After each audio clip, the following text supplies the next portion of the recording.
yang menjadi kekhasan umat di paroki Tofo itu ya mereka orang-orang yang tampil apa adanya ya, simple, orang-orang yang tidak aneh-aneh ya, orang-orang yang tulus dalam mencintai, yang mau memberikan diri, mau memberikan persembahan dirinya, hidupnya bagi gereja, murah hati ya. Ya mereka apa adanya, ngomong pun ya apa adanya ya.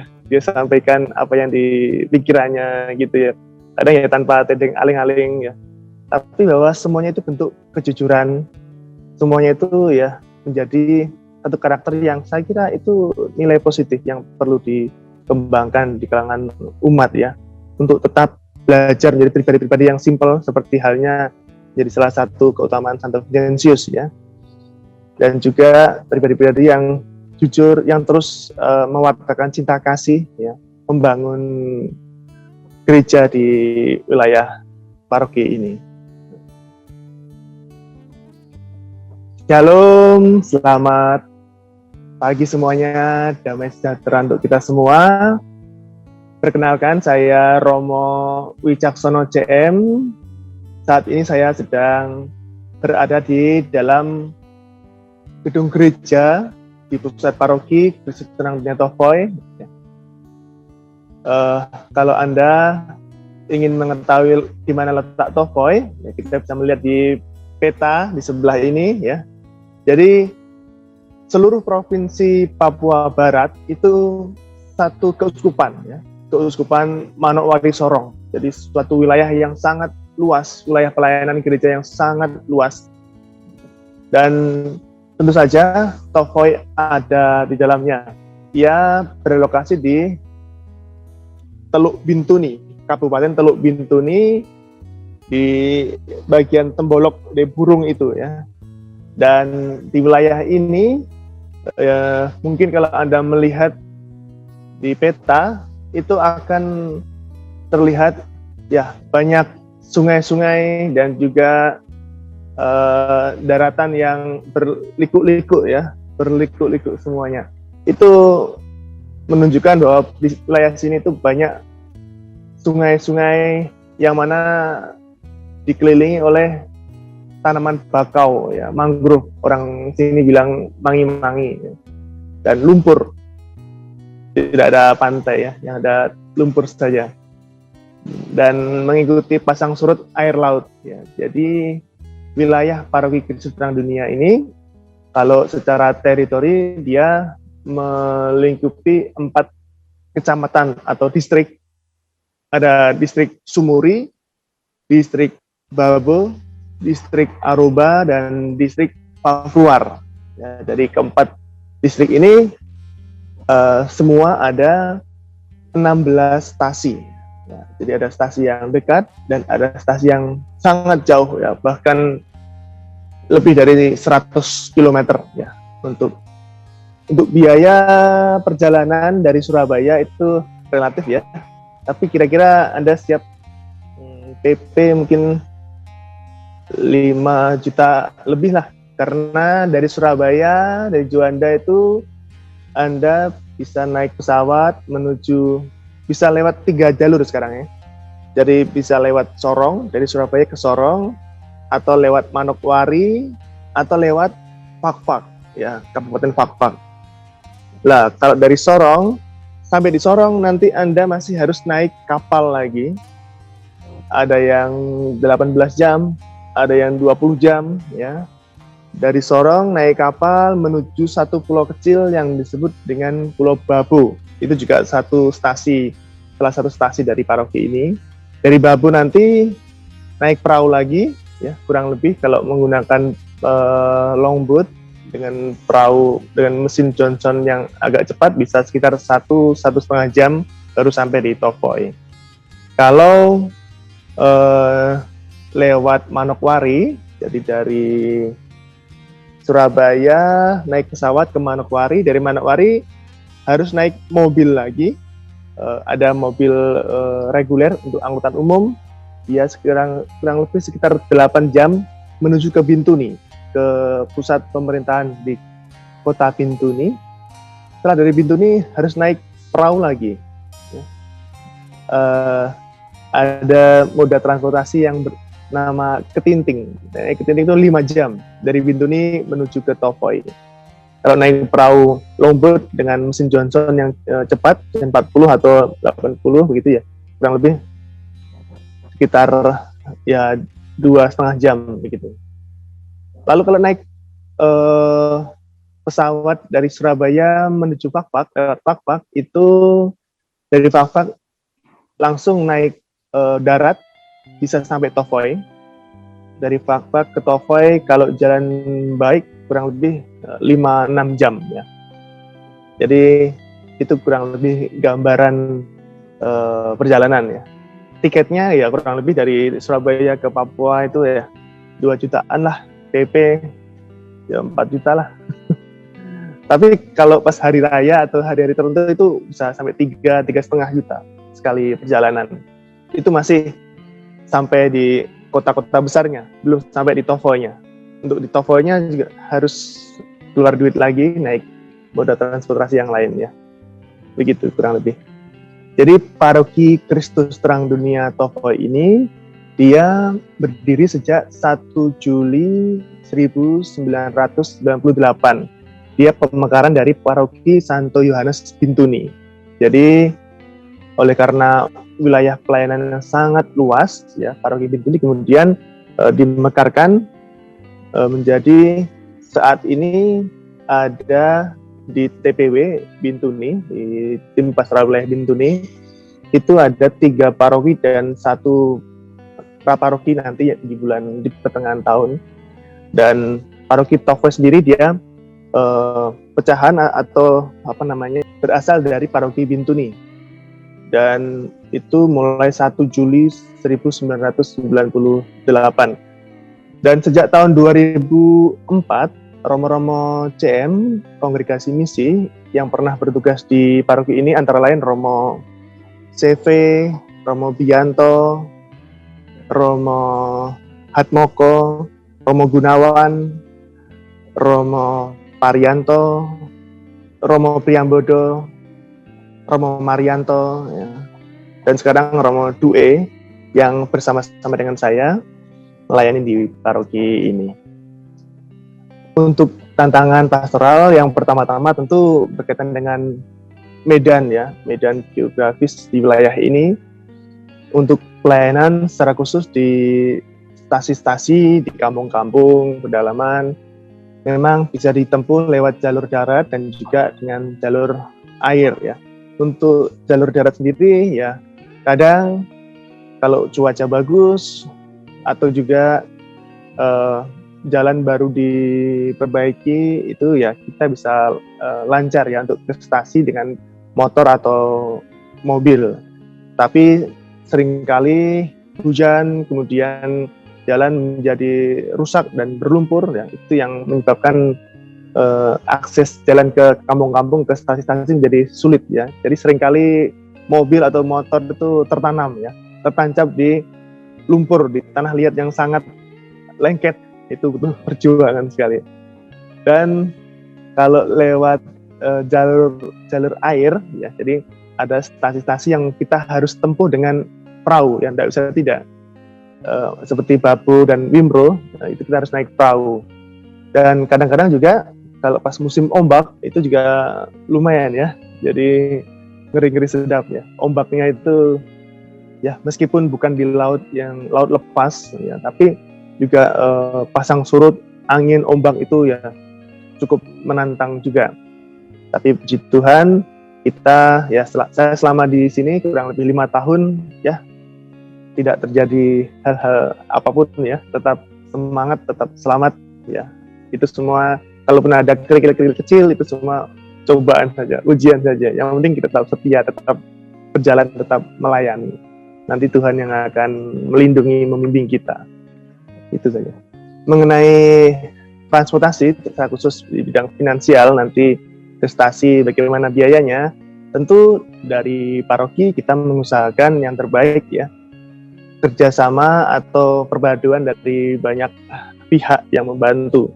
Ada dari tentu saja swadaya dari umat kita sendiri, umat paroki melalui derma atau kolekte, Lalu dari stasi juga mereka memiliki dana solidaritas antar stasi. Jadi satu stasi itu punya kewajiban untuk mengantar ke stasi selanjutnya. Ya.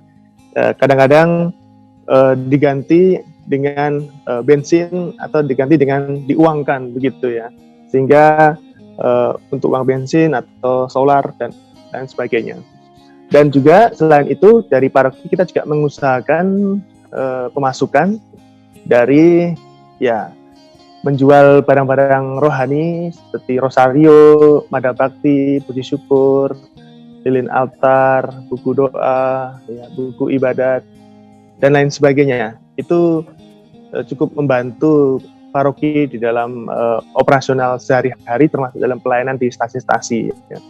Memang kalau dilihat kalau kita melayani, misalkan kita pergi ke satu stasi begitu ya, pulang itu seringkali kendaraan motor atau mobil langsung masuk bengkel ya, dan biaya yang dikeluarkan untuk memperbaiki kendaraan itu selalu lebih besar daripada derma yang kita peroleh waktu kita melayani di sana. Tapi tidak apa-apa, ada pemasukan dari sektor lain.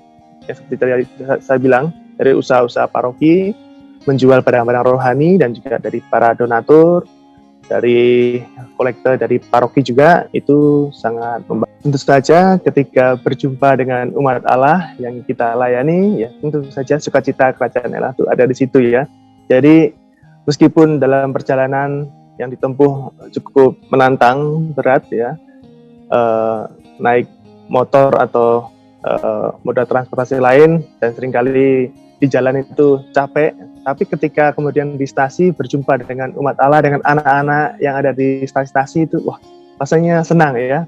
Jadi kita disambut dengan ramah, dengan baik ya. Kemudian umat semua bisa guyup rukun, bekerja sama ya untuk membangun gereja, saling melayani. Itu menjadi satu kebahagiaan tersendiri bagi kami ya. Itu secara khusus pelayanan di luar seputar liturgi, kita bersyukur pada Tuhan karena dibantu banyak pihak secara khusus untuk melayani di bidang pendidikan ya. Jadi berkat Romo-Romo JM sebelumnya juga, yang juga mereka telah mendirikan beberapa sekolah, dan kemudian hingga saat ini masih kita membantu, mensupport dan senantiasa mendukung mereka semua. Dan itu juga tidak lepas dari para donatur, kerabat kasih misi yang juga ambil bagian dalam karya itu. Jadi kita membantu kesejahteraan honor para guru, kemudian secara spiritual nantiasa menyemangati para guru dan orang tua, dan juga sesekali kita masuk ke kelas untuk memberikan warna untuk anak-anak di wilayah kita. Memang soal pendidikan ini menjadi PR yang panjang dan jauh dari harapan, tapi setidaknya ya kita percaya kalau kita tetap setia dalam pelayanan ini pasti ada jalan keluar.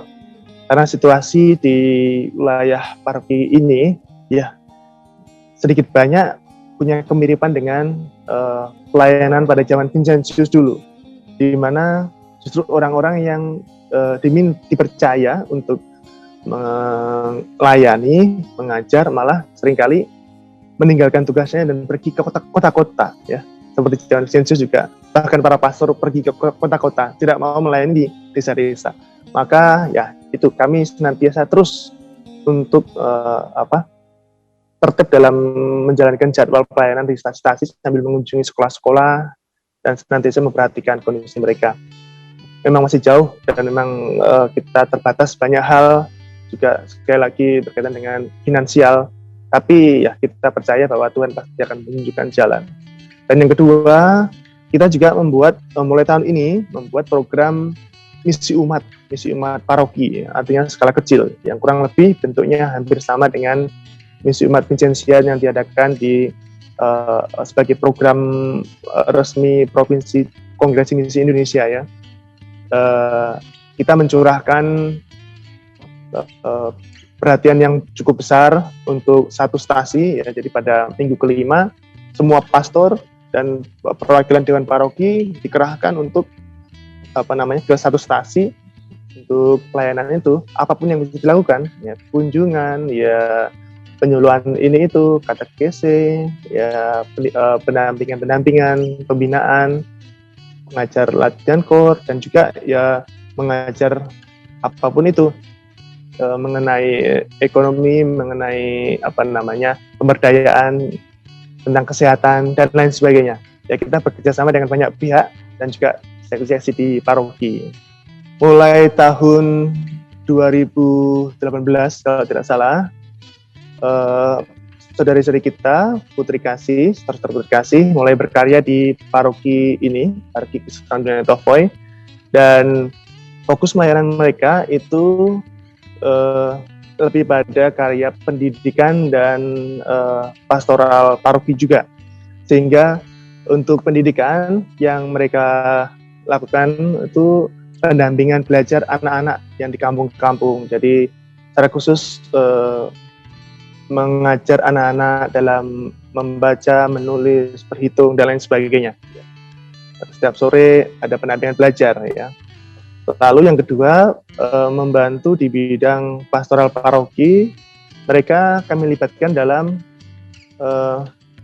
membantu untuk pelayanan-pelayanan memimpin ibadat sabda dengan komuni ya, di stasi-stasi yang memungkinkan mereka bisa tempuh. Karena kalau pas jalan akses menuju stasi itu sangat rusak, hancur, itu juga kasihan ya para suster kita. Dan memang sudah kejadian ya, ada suster yang ketika melayani pergi ke stasi lalu naik motor dan terjatuh di jalan. Jadi kan kadang-kadang kalau pas mobilnya ada ya mereka bisa ikut bersama dengan kami untuk ke stasi, membantu dalam perayaan, ikut membagi komuni. Baik, terima kasih. Jadi di luar Jawa, terutama di wilayah Papua ini, peran serta dari pemerintah daerah itu sangat terasa di dalam secara khusus dukungan untuk keagamaan, untuk gereja, untuk masjid dan lain sebagainya. Jadi ceritanya pada waktu membangun gereja ini, ya, gereja ini dibangun 100% dengan swadaya umat, dengan ya donatur dari paroki-paroki lain, tapi waktu itu ada sedikit kendala ya, agak clash dengan para pejabat ya, sehingga tidak mendapat bantuan sama sekali untuk pembangunan gereja ini. Kemudian setelah itu berkembang selanjutnya membuat pastoran, gedung pastoran juga. Jadi itu dalam 2 tahun selesai dan tidak ada sumbangan sama sekali dari pemerintah. Tapi kemudian ya, ketika diresmikan, ganti pemerintahan pejabat yang baru.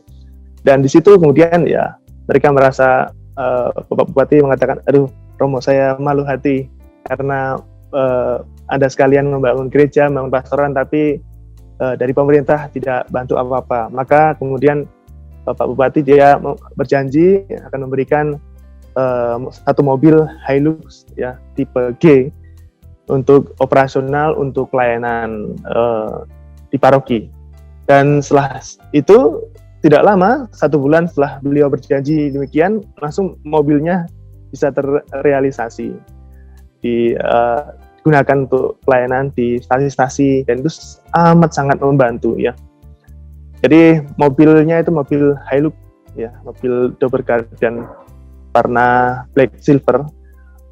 Sayang sekarang masih rusak, jadi masih dalam perbaikan ya. Memang mobilnya tidak beli, tapi maintenance ya, biaya perawatannya juga besar juga ya. Jadi kita perlu memikirkan yang terbaik untuk semuanya. Benar. Jadi suatu karya misi itu sesungguhnya benar bukan karya manusia. Itu karya Allah sendiri, dan kita semua umat Allah ambil bagian dalam karya pelayanan yang mulia ini. Maka kita semua umat Kristiani patut berbangga karena boleh ambil bagian di dalam karya misi ini. Oleh karena rahmat baptisan yang kita terima, kita semua sesungguhnya diundang tanpa terkecuali, bukan hanya pastor, apalagi pastor CM saja, tapi semua umat ya ikut ambil bagian untuk menumbuh kembangkan kerajaan Allah, secara khusus di wilayah-wilayah misi yang kurang pelayanan. Maka saya mengundang pada seluruh umat yang ada dimanapun juga, pertama-tama tentu dukungan doa, ya.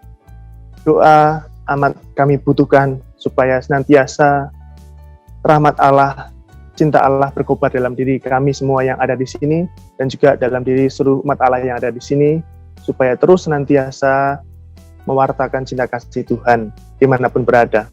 Dan yang kedua tentu dukungan apapun, ya, material, ya, finansial, semua itu sangat berguna. Jadi kalau ditawarkan perlu apa, ya, apa saja yang mau diberikan ya kami terima, ya. Semua sangat berguna di sini, semua dipakai di sini. Sehingga itu membantu karya pelayanan kita semua, secara khusus di wilayah-wilayah yang akses untuk pendidikan, kesehatan, ya, akses untuk menumbuh kembangkan sosial ekonomi itu sangat terbatas, itu bisa terbantu. Ya, ya baik. Jadi tentu saja pandemi virus corona ini menimpa seluruh umat manusia di bumi ini, ya, termasuk di wilayah Papua ini, ya. Tentu ada efeknya. Dan mengenai virus yang baru ini, tentu juga para ahli tetap meneliti, ya. Sering terjadi mutasi-mutasi, perubahan-perubahan. Dan secara khusus kami juga bersyukur pada Tuhan karena gereja dalam hati ini, Keuskupan Manokwari Sorong, dan juga bekerja sama dengan pemerintah daerah juga telah mengantisipasi, mencegah, dan terus menghimbau umat masyarakat supaya senantiasa menjaga kesehatan, ya, supaya tidak terkena virus ini. Akan tetapi ya kita juga bersyukur juga kepada Tuhan karena di wilayah paroki ini hingga saat ini, secara khusus yang di kampung-kampung di pedalaman itu semua hampir tidak tersentuh virus corona, ya. Semuanya zona hijau. Jadi hampir tidak ada kasus kematian yang ada di wilayah Papua di paroki ini, ya. Sempat di pusat paroki itu ada beberapa yang suspek corona, tapi kemudian dicek lagi dan sekarang sudah hijau kembali. Kita juga bersyukur pada Tuhan karena selama pandemi ini dari JM Care dan juga dari para donatur baik di Surabaya maupun di Jakarta telah membantu kita dalam bentuk mengirimkan masker dan obat-obatan, vitamin, dan itu sudah kita distribusikan kepada seluruh umat untuk digunakan, ya. Jadi ada masa tertentu di mana umat itu sempat takut, ya, dengan virus ini. Tapi kemudian ya, perlahan-lahan ya senantiasa dan ada kesadaran bahwa kita harus terus berjalan. Virus ini akan tetap ada, ya, setidaknya untuk beberapa tahun ke depan. Dan kalau kita diam saja, tidak ada aktivitas, juga kami masyarakat sederhana di sini di Tofoy pasti tidak akan bisa bertahan, ya. Jadi bukan mati karena corona, tapi mati karena kelaparan di rumah. Maka harus tetap bekerja, tetap beraktivitas, tentu tetap menjaga kesehatan. Dan di gereja juga telah menyediakan cuci tangan dan lain sebagainya. Masker telah kami bagikan kepada seluruh umat yang ada di sini dan juga di stasi-stasi. Kita himbau kepada yang sakit terutama jangan sembahyang dulu supaya tetap di rumah saja supaya tidak nanti nular kepada yang sehat yang lainnya. Tapi untuk peribadatan dari gereja keuskupan juga pemerintah telah sepakat bahwa kita bisa membuka gereja untuk pelayanan, untuk perayaan Ekaristi, misa seperti biasa. Nah, tapi tetap sekali lagi dengan waspada menjaga kesehatan. Kami mengucapkan banyak terima kasih kepada Yakobus TV yang telah menyiarkan warta kabar sukacita, kabar misi kepada seluruh kalangan melalui media komunikasi sosial ini, yang mana pada masa-masa ini media internet, komunikasi sosial itu sungguh-sungguh memainkan peranan yang sangat penting dalam mewartakan sukacita kerajaan Allah dimanapun juga.